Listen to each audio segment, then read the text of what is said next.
I'm under your bed.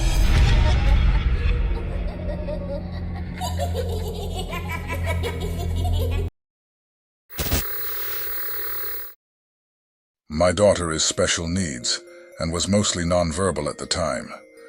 I was in the bathroom and she walked in and said, "My friend," and points to her left. This is a huge thing as she has never talked in a communicative way. I got really excited and pretended to introduce myself to the friend. My daughter starts looking really confused and says, "No, cousin." I say, "Oh, I'm sorry, I do not recognize you." "Who is your mommy?" Just so excited and trying to keep her talking. She answers, "Aunt Nicole will be." Aunt Nicole had been struggling with infertility for many years and had just recently given up trying to have a kid after much heartache. I got creeped out and called her to tell her my daughter was being creepy. She decided to take a pregnancy test and was pregnant. Then 5 minutes after that, she walked in and said, "Mommy, you lost your mommy?" I answered, "Yes, right before you were born." She points to the empty doorway and says, "There's your mommy." Now, here is the part that is really astounding. After that all happened.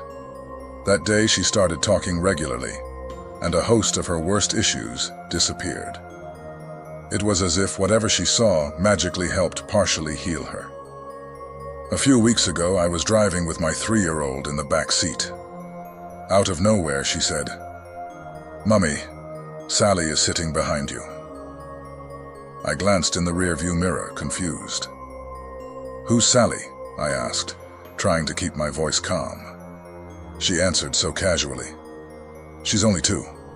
She didn't wear her seatbelt. She had an accident. She wants you to be her mummy too." My heart started racing, but I forced a nervous smile. "Tell Sally that's fine," I said hesitantly. Just tell her not to touch Mummy, okay?" My daughter nodded like it was the most normal thing in the world and turned her head slightly to the side. "Hear that, Sally?" she said cheerfully.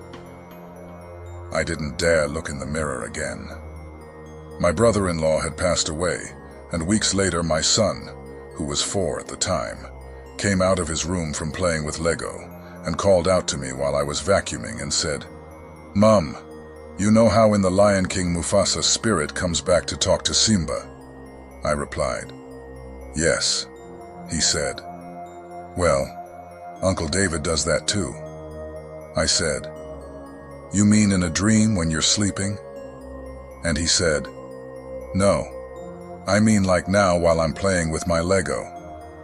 My son, 2.5, woke screaming in the middle of the night. The next day, we asked him what made him wake up. His reply, "I didn't have a dream, Mummy. It was the man behind the door. He was blowing in my face." He then proceeded to reenact the events of the previous night, including pointing and positioning himself around the room to explain exactly what happened, finishing with, "So I sat up in bed and yelled, 'I need my mummy,' and you came." My daughter has said, "Mommy, who's that man in your bathroom?" There was a man in my room last night, and he tried to tie me with a rope, and I yelled for you and Daddy, but you didn't hear me. She has also said she has a friend at my parents' house named Gabby. And when we asked her about Gabby, she said she is blue, and her dress is really dirty. The latest is just the other night she kept saying she was scared. So I kneeled down by her bed to pray with her to make whatever was scaring her go away. When we were done and opened our eyes, she looked over my shoulder and said, "The ghost is still here, Mommy." A couple of months after we had our cat put down, after viciously and for no reason attacking our son, who was 2.5 at the time. I was dressing him for daycare when he suddenly freaked out about a cat that was following him around the house.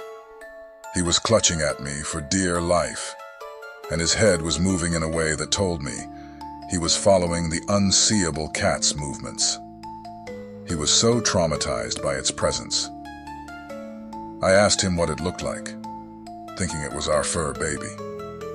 But he wouldn't tell me. His reactions that day have always stayed with me. Freaks me the F out. Before this event, I felt her, the cat, at my feet at night. The weight and warmth, and found it comforting. After that event with my son, I was always on edge until we moved. He hasn't seen a cat since, but he is seeing someone of late, and there have been events which makes me wholly believe him. But the skeptic in me is trying to reason with what I've seen, experienced. My son, 2 or 3 at the time, said, "Remember that time my head fell off?" No, actually I don't. He has also talked about being different and the family he had before. I stopped taking notes of these talks. My daughter, when she was a baby, would say, "Mama!" in a deep, scratchy voice. Anytime I would go near my husband, it was creepy. The same kid told me at 4 that I was going to have another baby. When I asked how she knew, she said God told her. 3 months later, I was pregnant. My 4-year-old, he might have been 3 still at the time, came into the laundry and said, "Mom, where's Daddy?" I said, "He is at work. Why?" My son then said, "Oh, then who is that man I just seen walk into your bathroom?" "Thanks, kid. Way to freak me out."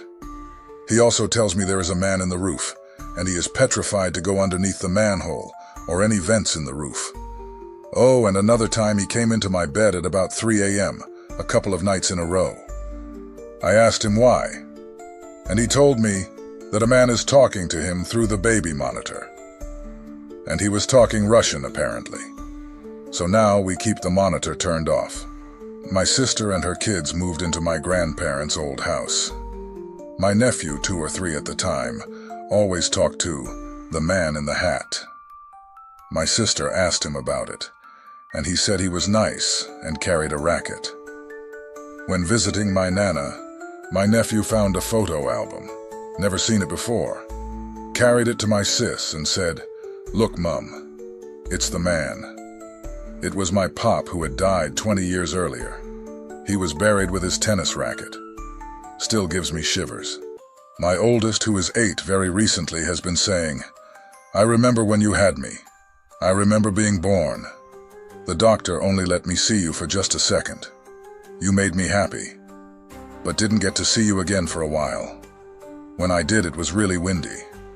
You made me feel safe, though. Remember the angels and Jesus. He held me when you couldn't. When he was born, both he and I were very sick. They only let me see him for a brief moment before rushing him to the NICU.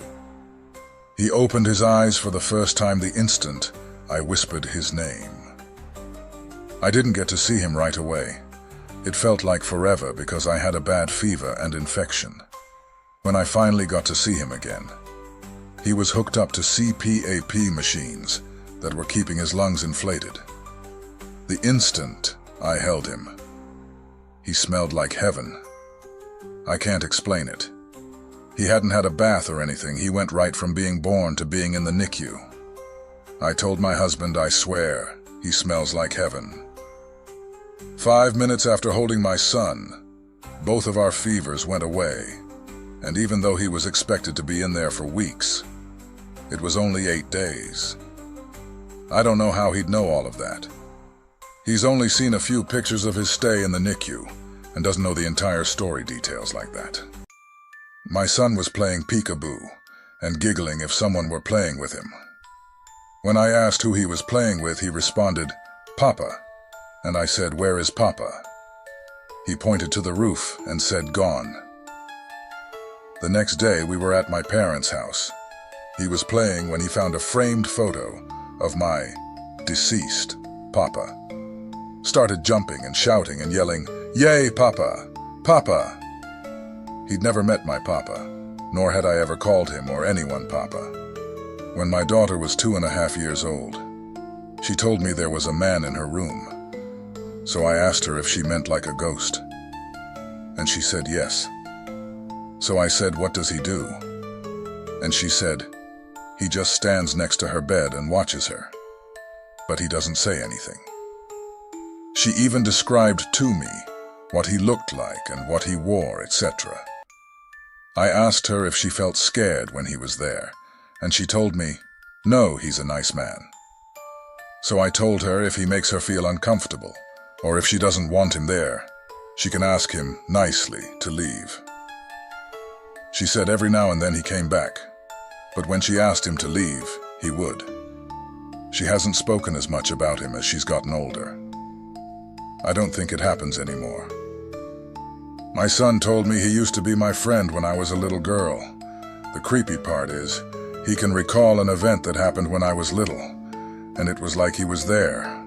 My eldest daughter was about 3, when one morning she asked why Granddad was standing in the room. He wasn't, but the phone rang 5 minutes later to say he'd just had a heart attack. He survived that one, but told me in the hospital that I was pregnant with a boy. Within the year, my son arrived. If you're craving more spine-chilling tales, join us for more haunting mysteries and horror stories. Don't forget to hit that subscribe button and turn on the notifications. I'm under your bed.